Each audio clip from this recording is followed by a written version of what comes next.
PM Modi के आगे विपक्ष चारों खाने चित हो गया है। हर तरफ से विपक्ष के लिए बुरी खबर आ रही है।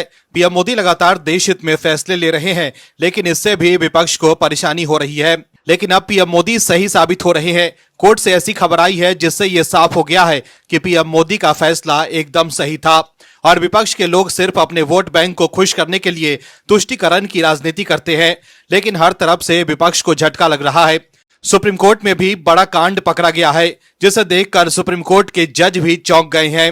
इसके बारे में आगे बताएंगे आपको। उससे पहले बता दें कि केरल हाई कोर्ट ने शुक्रवार को एक महत्वपूर्ण फैसले में मुनबम में विवादित जमीन को वक्फ संपत्ति घोषित करने के केरल वक्फ बोर्ड के 2019 के निर्णय को अवैध करार दिया। हाईकोर्ट के इस फैसले के बाद 600 परिवारों के बेघर होने का खतरा टल गया है। वहीं इस खबर को शेयर कर बीजेपी प्रवक्ता प्रदीप भंडारी ने एक्स पर लिखा है कि केरल उच्च न्यायालय ने वक्फ बोर्ड की जमीन हड़पने की चाल का पर्दाफाश किया। न्यायालय ने मुनबम में सार्वजनिक भूमि को वक्फ संपत्ति बताने की कोशिश करने पर वक्फ बोर्ड की कड़ी आलोचना की और इसे धर्म के नाम पर जमीन हड़पने की कोशिश बताया। प्रदीप भंडारी ने आगे लिखा कि दशकों से कांग्रेस सरकारों ने ऐसी संस्थाओं को बिना किसी जवाबदेही के सरकारी और सार्वजनिक जमीनों पर अतिक्रमण करने का अधिकार दिया है। दिल्ली से लेकर केरल तक कांग्रेस और उसके सहयोगियों ने वक्फ बोर्ड को एक समानांतर भूमि प्राधिकरण की तरह काम करने दिया। जो भारत के गरीब लोगों का हक है उसे हड़प लिया है। दर्शकों, विपक्ष के लोग मोदी सरकार के नए वक्फ कानून का विरोध कर रहे हैं, लेकिन अब आप समझ गए होंगे कि कैसे वक्फ बोर्ड लोगों की जमीनों पर कब्जा करता है। अगर आप दर्शक केरल हाई कोर्ट के इस फैसले से खुश हैं और मोदी सरकार के नए वक्फ कानून के समर्थन में हैं और चाहते हैं कि वक्फ की मनमानी पर लगाम लगे, तो कमेंट में यस और पीएम मोदी जरूर लिखिए, ताकि विपक्ष को साफ संदेश जाए कि लोग पीएम मोदी के साथ हैं। नए वक्फ कानून से लेकर तमाम मुद्दों पर देश के लोग पीएम मोदी के साथ मजबूती से खड़े हैं। इस खबर में आगे आपको बताएंगे सब कुछ डिटेल में कि सुप्रीम कोर्ट से क्या खबर आई है और कैसे कांग्रेस हो गई है एक्सपोज। तो बने रहिए हमारे साथ अंत तक और देखिए हमारी ये खास रिपोर्ट। साथ ही आप दर्शकों से विनम्र निवेदन है कि अगर अब तक आपने चैनल को सब्सक्राइब नहीं किया है तो अभी कर लीजिए। दर्शकों, विपक्ष चौतरफा घिर गया है। अब दागी प्रधानमंत्री, मुख्यमंत्री और मंत्रियों को पद से हटाने वाले 3 विधेयकों पर चर्चा के लिए बनने वाली संयुक्त संसदीय समिति यानी जेपीसी में शामिल होने को लेकर विपक्ष की दुविधा अब तक दूर नहीं हुई है। प्रस्तावित विधेयकों में से दागी नेताओं को गंभीर आपराधिक मामलों में 30 दिनों तक हिरासत में रहने के बाद पद से स्वतः हटाए जाने का प्रावधान है, जिसमें 5 साल या उससे ज्यादा सजा मिल सकती है। लोकसभा स्पीकर ओम बिरला अभी तक जेपीसी इसलिए गठित नहीं कर पाए हैं क्योंकि उन्हें विपक्षी दल की ओर से सदस्यों के नाम नहीं मिले हैं। इंडियन एक्सप्रेस की रिपोर्ट के मुताबिक विपक्षी इंडी ब्लॉक की ओर से जेपीसी में शामिल होने पर जिस तरह की हिचकिचाहट दिखाई जा रही है, उसको देखते हुए सत्ताधारी एनडीए सांसदों के अलावा छोटे दलों और निर्दलीय सांसदों के साथ यह समिति गठित कर सकती है। सरकार के अंदर के एक व्यक्ति के हवाले से रिपोर्ट में कहा गया है कि विपक्षी दलों को कई बार रिमाइंडर भेजा जा चुका है, लेकिन उनकी ओर से अभी तक स्पीकर को सूचना नहीं दी गई कि वे नाम दे रहे हैं या संयुक्त समिति का बॉयकॉट कर रहे हैं। वहीं अमेरिका के राष्ट्रपति डोनाल्ड ट्रंप के टैरिफ की वजह से विपक्ष खासकर कांग्रेस के लोग पीएम मोदी पर निशाना साध रहे थे, लेकिन अब पीएम मोदी की ताकत देख विपक्ष के लोग कुछ बोलने लायक नहीं रह गए हैं।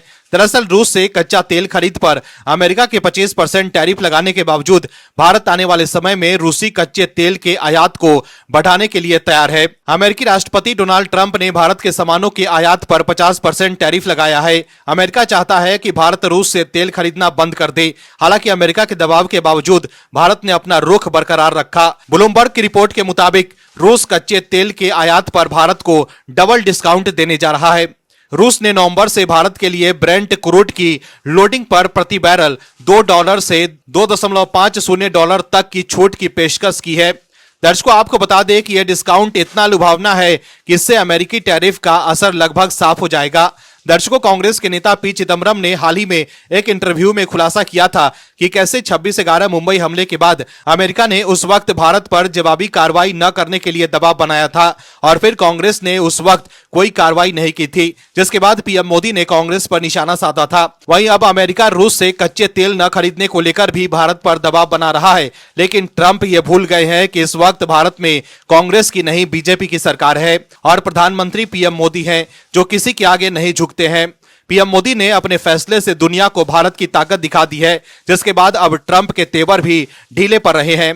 वहीं पीएम मोदी द्वारा कांग्रेस पर 26/11 के बाद अमेरिका के आगे झुकने के आरोप के बाद कांग्रेस आईटी सेल के प्रमुख सुप्रिया श्रीनेत तिलमिला गई। सुप्रिया श्रीनेत ने एक्स पर लिखा कि मोदी जी आतंक से निपटने की बात किस मुंह से करते हैं। पहलगाम के शहीदों के परिवार की एक न सुनी, खुद आतंकी पाकिस्तान से क्रिकेट खेला, इन वक्त पर अमेरिका के दबाव में सीज फायर किया।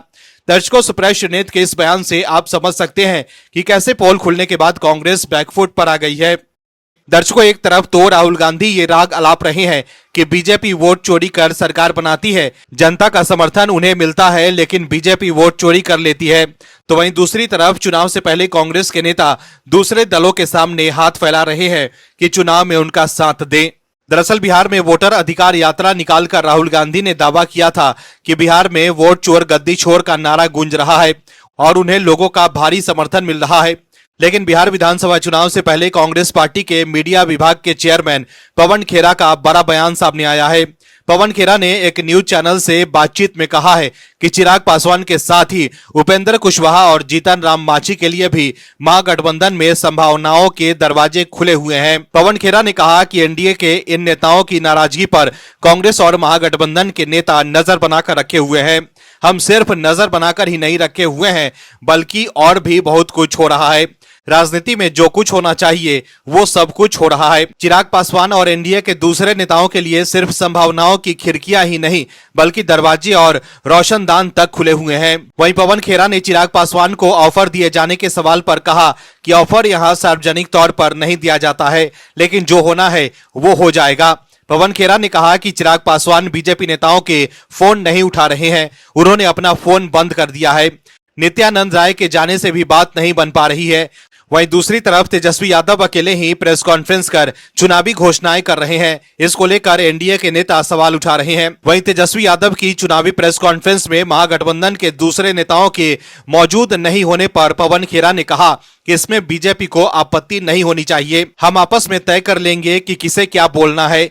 चिराग पासवान इनका फोन नहीं उठा रहे हैं और बीजेपी के लोग दूसरों के यहाँ ताक झाक करने का काम कर रहे हैं, उन्हें हमारे यहाँ ताक झाक नहीं करनी चाहिए। उन्होंने दावा किया कि महागठबंधन में सीटों को लेकर कोई विवाद नहीं है, समय से पहले ही सीटों और उम्मीदवारों के नाम का ऐलान हो जाएगा।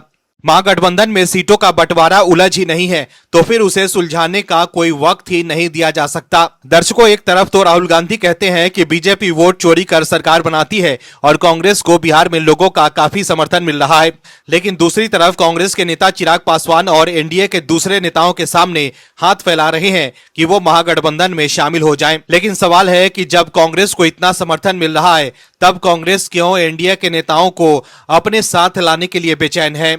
दर्शकों, राहुल गांधी जो भी कहें लेकिन असलियत कांग्रेस को भी मालूम है कि जमीन पर माहौल बीजेपी के पक्ष में है और इस बार चिराग पासवान के एनडीए में होने से एनडीए काफी मजबूत स्थिति में है। इसलिए ही विपक्ष के लोग उम्मीद लगाए बैठे हैं कि चिराग पासवान एनडीए से अलग हो जाएं।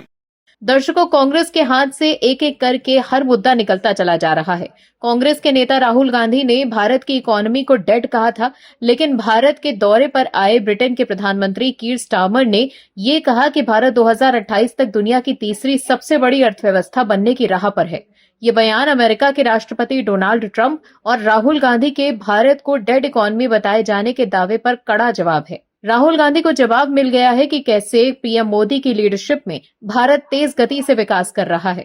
वहीं बीते दिनों कांग्रेस पार्टी के महासचिव जयराम रमेश ने अमेरिका और पाकिस्तान के रिश्ते को लेकर टिप्पणी की थी। उन्होंने कूटनीतिक असफलताओं को रेखांकित करते हुए दोनों देशों के बीच रक्षा सौदे को लेकर सवाल खड़े किए थे।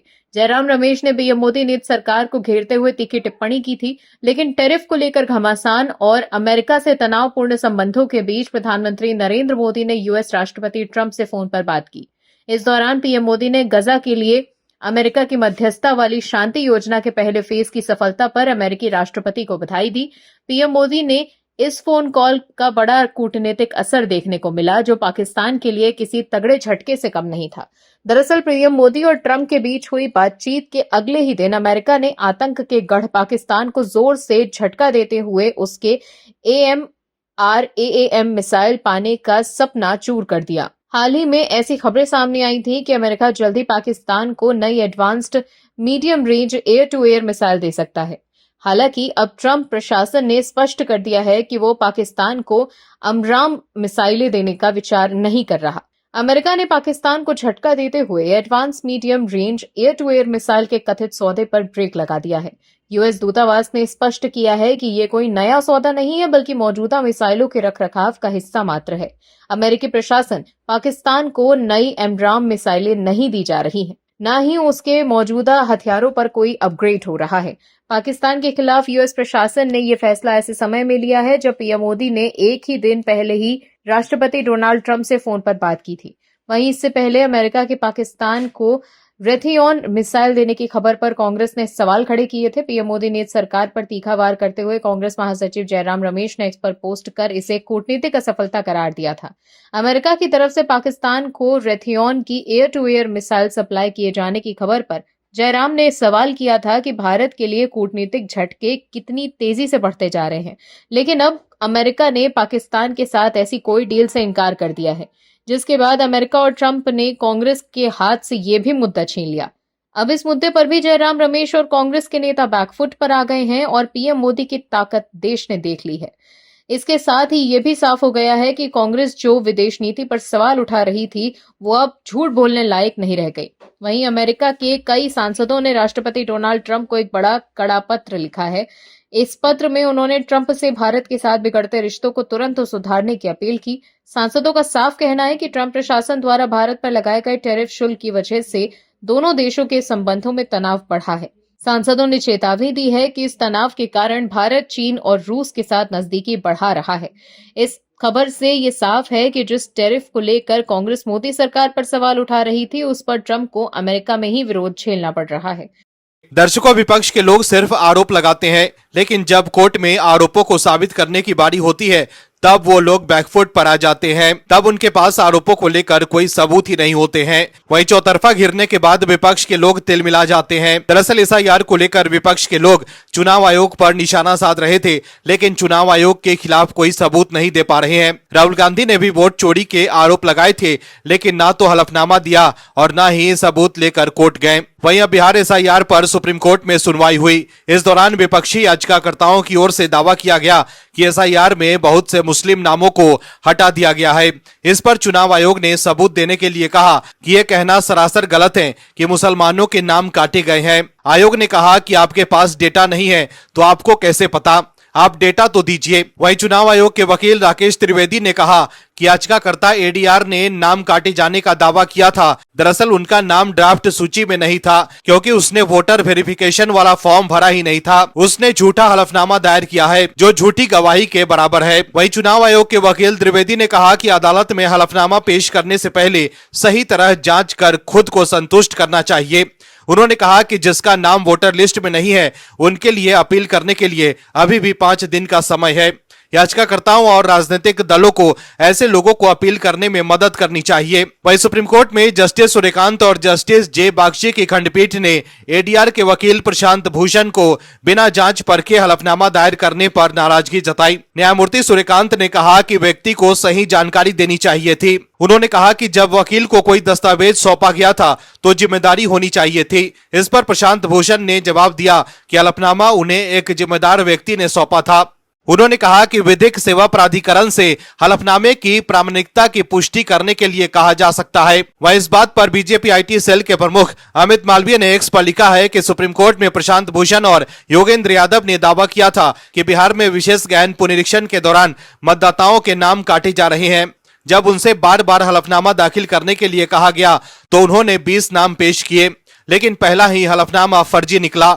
चुनाव आयोग के वकील ने खुलासा किया कि जिस व्यक्ति का नाम काटा गया था वो कभी ड्राफ्ट सूची में ही नहीं था, कोई गणना फॉर्म भी दाखिल ही नहीं किया गया था। वहीं अगले साल पश्चिम बंगाल में होने वाले विधानसभा चुनाव से पहले एसआईआर को लेकर सियासी माहौल गर्मा गया है। सीएम ममता बनर्जी ने इस प्रक्रिया का जोरदार विरोध किया, जबकि बीजेपी का कहना है कि सीएम ममता फर्जी वोटरों के कटने के डर से इसका विरोध कर रही हैं। दरअसल सीएम ममता बनर्जी ने चुनाव आयोग के इस कदम का कड़ा विरोध करते हुए बीजेपी को चेतावनी दी है।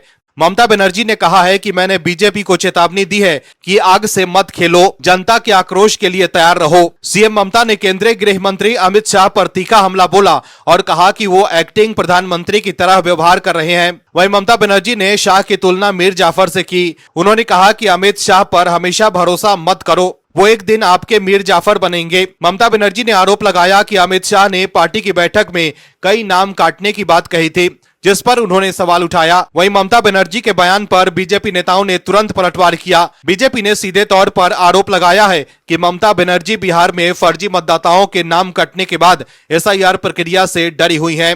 बीजेपी का दावा है कि बंगाल में सबसे ज्यादा फर्जी मतदाता है और अब ममता को चुनाव जीतने की उम्मीद नहीं है। Bureau report OMH news. आप दर्शकों से विनम्र निवेदन है कि चैनल को सब्सक्राइब जरूर करें